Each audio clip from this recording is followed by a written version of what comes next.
Hello everybody, this is Bird Brain, where here we are nerdy for the birdies. Philadelphia Eagles are coming off of a rousing win over the Green Bay Packers. A 10-7 victory. Not the greatest victory, but there's a lot to talk about. So let's get into it. Starting off with the offense today. And it was another dreary performance for the Eagles offense, just putting up 10 points, scoreless in the first half, tons of 3-and-outs. It just felt like some of the improvements we had seen over the last few weeks kind of went away or just weren't executed as well. I feel watching this offense that this Eagles offense is just too conservative. And I don't know who is specifically at fault. A lot of people are saying Patullo. It's not entirely Patullo, but I really do think that they have to find a way to get more explosive and be more explosive, because the players themselves have all said it in various ways this season. I just think they're playing it too safe. It felt like there was too many times on 3rd and long they just hand the ball off, and that was like they just let drives die that way. And in a game like this where points came at a premium, you can't give up on drives. And I feel like this team all season has done that way too much. I hate these 3rd down runs where they just give up and run it, because they're rarely successful. And it feels like whenever the Eagles throw on 3rd and long this year, they are fairly successful at it. You have the weapons to handle it. I don't get why they're so, not conservative. But I digress, they aren't. And the offense did not have a great performance. Now, when they needed to make plays in this game, they made them for the most part, and that's why they won. But it still is rather disappointing that once again, we have another game where the offense massively underperforms to the standard, right? And it's even more disappointing that this is coming, weeks after our talks of meetings and stuff like that. And you had a bye week, you had plenty of time to assess your issues, and they just didn't really look crisp. So I'm hoping that this was a little bit of an aberration and things get better, but it's going to be really tough to have the success that this team wants to have if they just can't find a way to score consistently. Moving on to the defense. Defense, on the other hand, had an amazing night. One of the best defensive performances this team has had. I mean, you held the Packers to 7 points. They forced a couple turnovers. They had a few sacks. They were pretty impactful early and often. I thought this was a really good game overall from the team, where it really did feel like a nice collaborative effort.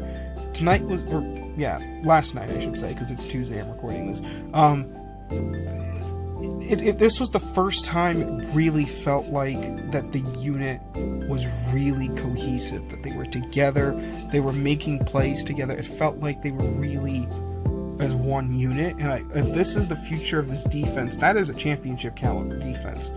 The offense isn't there yet, but the defense is, and I'm hoping that they can maintain that standard. It's a big thing to go into Lambeau on a Monday night. It's frigid and cold. This is the area they thrive in, and you hold the team to 7 points. You get out of there with a win. I mean, that's huge. And the defense deserves all of the credit and then some for the role they played in the victory. One thing I want to talk about is what we're going to call the decision at the end of the game. And I'm going to back it up and even call it decisions.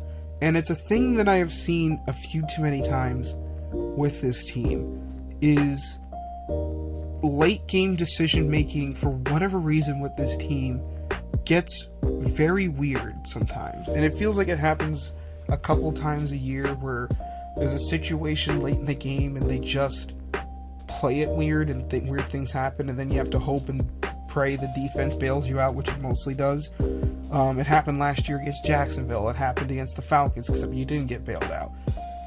And it's just, so in this situation, it was around 2.5 minutes left in the game. Packers have 2 timeouts. It's 2nd down. The Eagles throw it. It's Jalen. He boots out. He's chased by Micah. He throws it. And in my mind, I'm like, it's objectively better if Jalen takes the sack there.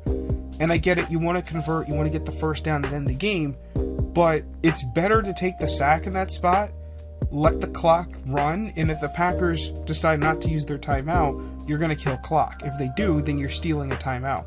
You threw 2 incompletions, you gave the Packers the ball back north of the 2-minute warning before, and they still have their 2 timeouts. So, they get the ball back, Eagles get the big stop defensively, and then they get the ball again. They made the smart play running it 3 times. They go out, they run the clock down, they take the timeout, 33 seconds left. I'm thinking, okay, they're probably going to go try to draw these guys offsides. They line up, and then they throw it to A.J. Brown. And I have heard conflicting stuff about this. Allegedly, it's Jalen and A.J. going rogue, which I do not like that, because the last time they did that, it killed us in a game. So they got to knock that shit off. But I hate the situational awareness by the team. And this is not a young football team that hasn't played a ton of games. This is a team that, for the most part, its offensive core has been together for a while. You've got to know the situation better. And I've seen people bring up oh, well, no one said anything when they did it against the Browns last year or the Vikings this year. And there's a huge difference with those situations. That was not 4th down. That was not 4th down, and other certain factors in where you were on the field were in mind.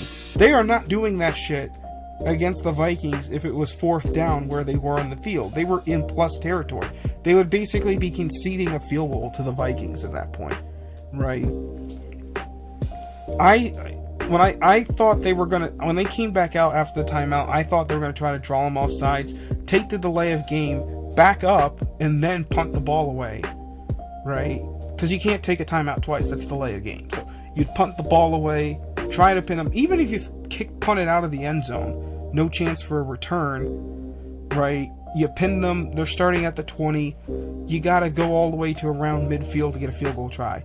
Because they did get to that spot, they just missed the kick. And again, it's that kind of stuff that it's gonna lose you a game if they don't figure that out. So whether it's Nick, or Jalen, or whoever, they gotta figure that out, because we gotta stop making these dumb decisions late in games. And the last thing I want to talk about is the tush push. This game was one that a lot of people were going to watch because of the tush push. A lot of people were going to talk about the tush push. And a very interesting thing happened in this game that is going to make the tush push argument even more interesting. So, on the opening drive, the Packers, they run a quarterback sneak, and it's revealed that one of the guards leaves early. It goes uncalled. No one says anything. Fine.